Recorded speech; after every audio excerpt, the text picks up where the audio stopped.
Hello viewers, welcome to my channel and thank you for watching and subscribing the channel. जैसा कि हम analytical geometry का central कॉनिकॉइड्स का topic कर रहे हैं और पिछले वीडियो में हमने ellipsoid hyperboloid of one sheet hyperboloid of two sheets के प्रॉपर्टीज़ को डिस्कस किया है। इस वीडियो में हम टेंजेंट प्लेन करेंगे एंड कंडीशन ऑफ टेंजेंसी।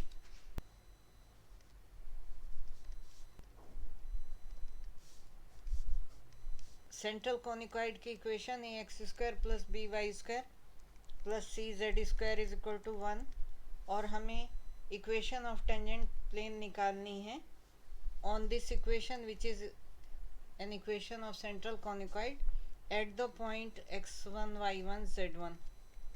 इस पॉइंट पर इस कॉनिकॉइड पर टेंजेंट की इक्वेशन फाइंड आउट करनी है। तो जो रूल है, पहले हम रूल देख लेते हैं what will be the equation in the end, then we will see how to derive it. So rule है, whenever we have to find out tangent plane to the conicoid at the point x1 y1 z1, what we do, we replace x square by xx1 and y square by yy1 and z square by zz1। तो हमारी equation हो जाएगी a x x one plus B y Y one plus C z Z one is equal to 1। ये equation of tangent plane है to the conicoid A x square plus B Y square plus C Z square is equal to 1 at the point x one y one z one. अगर हमारी equation इस form की है, जो कि हम ellipsoid की इक्वेशन जनरली लेते हैं, x square upon A square plus Y square upon B square plus Z square upon C square is equal to 1, तब भी हम यही करेंगे that we replace x by x x one and a यहाँ पर किससे रिप्लेस हुआ है? Basically when we are writing this equation, a replace हुआ है by 1 upon A square and b replace हुआ है by 1 upon B square and c is by 1 upon c square। तब हम ये इक्वेशन ऑब्टेन हुई है, बाकी सेम चीज ही रहेगी, plus Y Y one upon B square plus Z Z one upon C square is equal to 1। तब ये इक्वेशन जो है टेंजेंट प्लेन की इक्वेशन होगी। उस केस में ये इक्वेशन टेंजेंट प्लेन की इक्वेशन होगी। देखते हैं कैसे डिराइव करेंगे इस इक्वेशन को। हमें दिया गया है central conicoid A x square plus B Y square plus C Z square is equal to 1 और हमें टेंजेंट प्लेन की इक्वेशन x1 y1 z1 पर फाइंड आउट करनी है। So equation of any line through this point x1 y1 z1 and having, हम DCs जो है LMN अगर मान लें, तो इक्वेशन होगी x minus x one upon l is equal to y minus y one upon m is equal to z minus z one upon n is equal to r. Say we are assuming that we can write it say. अब हम coordinates of any point on the line, say this is line a, so coordinates of any point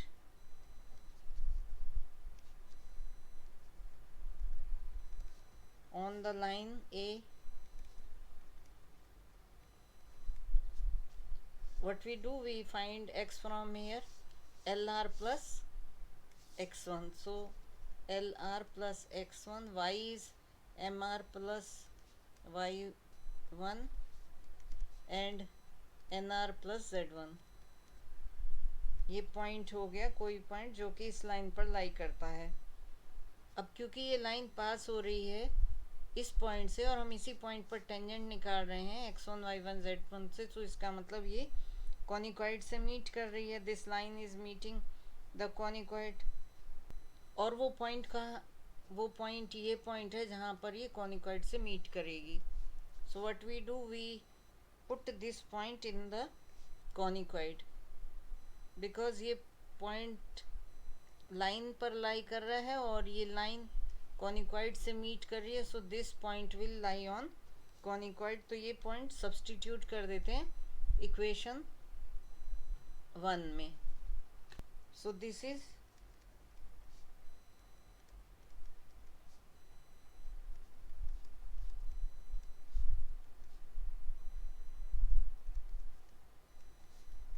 just X Y Z की जगह ये points substitute कर दिए।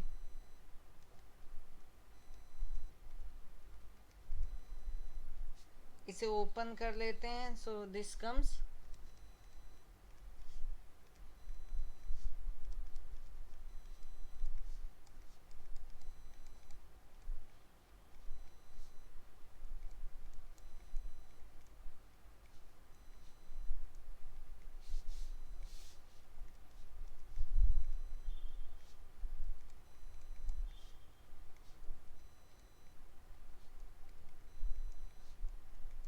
अब इसके बाद हम टर्म्स को कलेक्ट कर लेते हैं।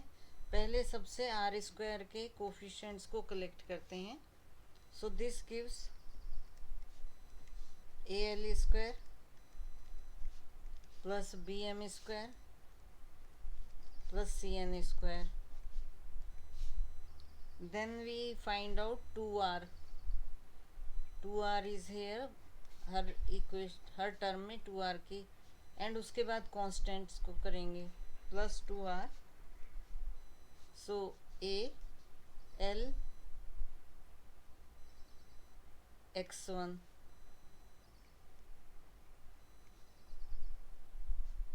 similarly b m y1 and c n z1.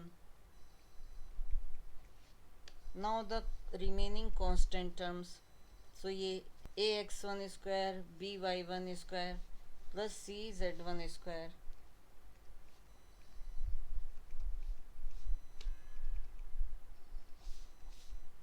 This is equal to 1. अगर हम x1 y1 z1 point equation 1 पर सब्स्टिट्यूट कर दें, क्योंकि हम इसी पर टेंजेंट फाइंड आउट कर रहे हैं, इसका मतलब ये इससे सेटिस्फाई कर रही है और ये 1 के बराबर होगा। सो ये 1 और ये 1 कैंसिल हो जाएंगे। सो रिमेनिंग इक्वेशन क्या होगी? Only this term and this term. So these two terms are there, and यहाँ से हम आर कॉमन भी ले सकते हैं। So remaining terms are R square A L square plus B M square plus C N square plus 2r A L X 1 plus bmy1 plus cnz1 is equal to 0.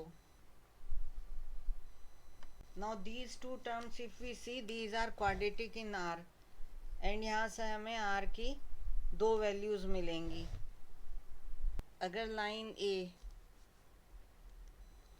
जो कि x1 y1 z1 से पास हो रही है, वो tangent line है to the conicoid A x square plus B Y square plus C Z square is equal to 1। तो जो टू वैल्यूज है आर हैं वो कोइंसिडेंट होनी चाहिए। अगर हम आर कॉमन ले लेते हैं तो R is equal to 0, and R common लेने के लिए के बाद ये वैल्यू बच जाती है, this is equal to 0। So condition होगी टू बी कि आर ज़ीरो हो जाए, ये टर्म को ज़ीरो होना है। अगर ये टर्म ज़ीरो होगी तब आर ज़ीरो होगा। इसका मतलब A L X 1 plus B M Y 1 plus C N Z 1 is equal to 0, then this value of R will be 0। So the tangent plane, ये तो हम लाइन की बात कर रहे थे, ये टेंजेंट लाइन है। द टेंजेंट प्लेन क्या होगा?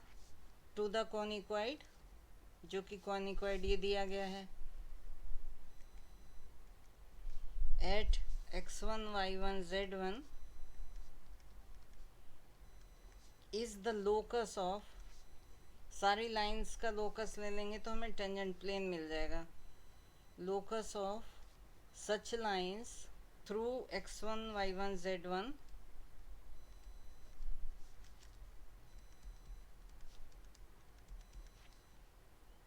that satisfy the condition B.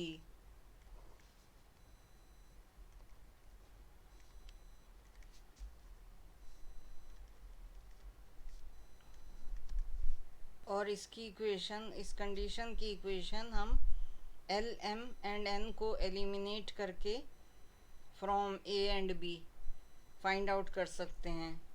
So tangent plane की equation, so it's equation can be obtained by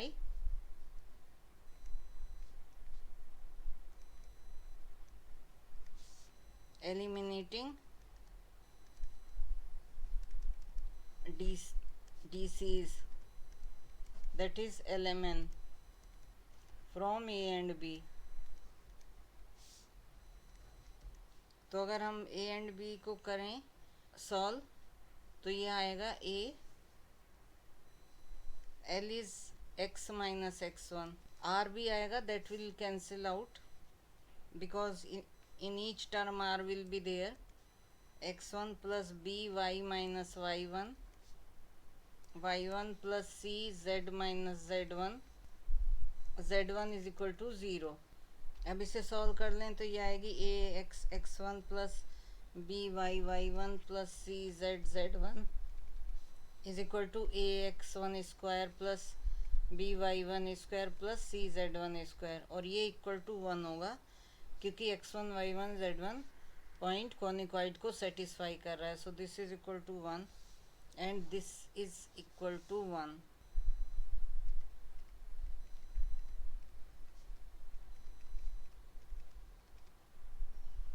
सो यही इक्वेशन ऑफ टेंजेंट प्लेन है.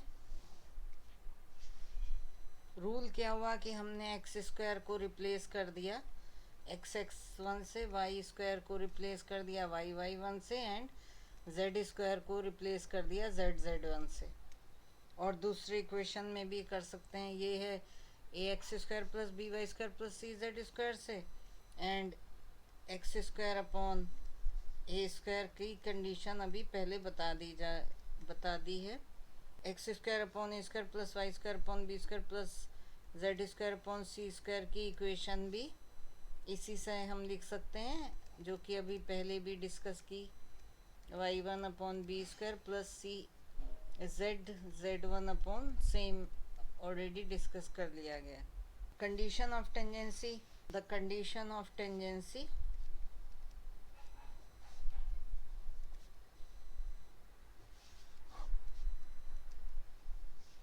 इक्वेशन ऑफ कोनिकॉइड तो हम A x square plus B Y square plus C Z square ही ले रहे हैं equal to 1. And जो टेंजेंट प्लेन है, let's take equation of plane. Equation of plane is L X plus M Y plus N Z is equal to P. अब मान लीजिए tangent plane है, let's assume this is tangent plane. This is tangent plane. और ये conicoid को x1 y1 z1 point पर tangent plane है eight the point x1 y1 z1, means this is the point where this plane and this conicoid touch each other. तो इसका मतलब ये point इस पर भी लाई करेगा और इसे इस इक्वेशन को सेटिस्फाई करेगा. तो यहाँ से इक्वेशन आ जाएगी. और अभी हमने टेंजेंट प्लेन की इक्वेशन देखी है, that comes A x x1 plus B Y y1 plus C Z z1 is equal to 1. This we have just now proved.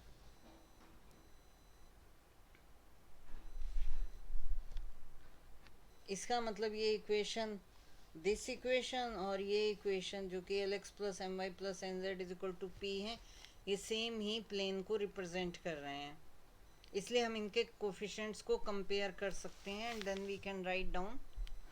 तो जिन इक्वेशंस के कोफिशिएंट्स को हम कंपेयर कर रहे हैं वो हैं A x x1 plus B Y y1 plus C Z z1 is equal to 1, जो कि टेंजेंट प्लेन की इक्वेशन है, और L X plus M Y plus N Z is equal to P को हमने टेंजेंट प्लेन माना था इन दोनों को, because these two are same, so हम इनकी इक्वेशंस को कंपेयर कर सकते हैं। इसका मतलब हम इसके कोफिशिएंट्स को कंपेयर कर सकते हैं। Is equal to M upon B Y one L upon A X one plus B upon is equal to M upon B Y one L upon A X one is equal to M upon B Y one is equal to n upon c z1 is equal to p upon 1। तो यहाँ से हम लिख सकते हैं x1 is equal to l upon ap, y1 point हमें obtain हो गया m upon bp and z1 is equal to n upon cp। और ये पॉइंट जो x1 y1 z1 है, this point will lie on the conicoid. So हम लिख सकते हैं a x1 square plus b y1 square plus c z1 square is equal to 1, where x1 is this, y1 is this, z1 is this. So a l upon ap square plus b m upon bp square plus c n upon cp square is equal to 1। अब this a will cancel out and the remaining equation becomes L square upon P square we can take on right side, so P square L square upon A square plus M square upon B square, and A is here so this cancel out, plus C N square upon C square, so L square upon A plus M square upon B plus N square upon C is equal to P square। ये required equation है और condition है, this is the required condition that the plane LX plus MY plus NZ is equal to P touches the conicoid AX square plus BY square plus CZ square is equal to 1, and point is given by this equation, and if we want to write value of P in this, we can write down LX plus MY plus NZ is equal to this, if we take under root of this, L square upon A plus M square upon B plus N square upon C। सो ये plane जो है कोनिकॉइड को touch करता है, ये इसकी condition है। Next हम अगर लें कि हम instead of A x square plus B Y square plus C Z square की जगह हम X square upon A square plus Y square upon B square plus Z square upon C square is equal to 1 type की equation लें, और ये plane L X plus M Y plus N Z is equal to P को हम assume करें कि ये tangent plane है, तो इसकी हम अगर टेंजेंट प्लेन की इक्वेशन लिख लें X x one upon A square plus Y Y one upon B square plus Z Z one upon C square is equal to 1, तो ये और ये इक्वेशन सेम है। इन्हें हम कंपेयर करेंगे तो एक्स वाई जेड के कोफिशिएंट्स को कंपेयर करें तो दिस कम्स, यहाँ से x का कोफिशिएंट l है और यहाँ से कोफिशिएंट x1 अपॉन ए स्क्वायर है, सो l अपॉन, तो एक तो हम x के y के z के कोफिशिएंट्स को कंपेयर करें और लिख सकते हैं, या हम इस डायरेक्टली लिख सकते हैं x square plus B Y square plus C Z square is equal to 1 में अगर हमने a को 1 अपॉन ए स्क्वायर से रिप्लेस कर दिया, b को 1 बाई बी स्क्वायर से, c को 1 बाई सी स्क्वायर से, तो हमें ये इक्वेशन ऑब्टेन है। तो डायरेक्टली जो हमें कंडीशन मिली है, दिस कंडीशन हम इसमें a को 1 बाई ए स्क्वायर से, b को 1 बाई बी स्क्वायर से एंड c को 1 बाई सी स्क्वायर से रिप्लेस कर दें, तो उस केस में ये इक्वेशन चेंज होके आ जाएगी directly A square L square plus B square M square plus C square N square is equal to P square. जो दोनों को कंपेयर करते दिस एंड दिस को, and then we would have found x1 y1 z1 और फिर substitute करके हमें ये इक्वेशन मिलती, तो वो ना करके हमने सीधा यहाँ पर वैल्यूज़ को सब्स्टिट्यूट कर दिया, 1 अपॉन ए square 1 upon B square 1 upon सी स्क्वायर, ये इक्वेशन ऑब्टेन हो गई। यहाँ से हम p की वैल्यू निकाल सकते हैं अंडर रूट फाइंड आउट करके, and we will put that value जैसे हमने यहाँ सब्सटीट्यूट की, lx plus M Y plus N Z is equal to under root A square L square plus B square M square plus C square N square. So जो planes हैं, these planes they always touch the ellipsoid which are given by this equation. So ये condition of tangency हो गई, this is the condition of tangency, और यहाँ पर ये condition of tangency.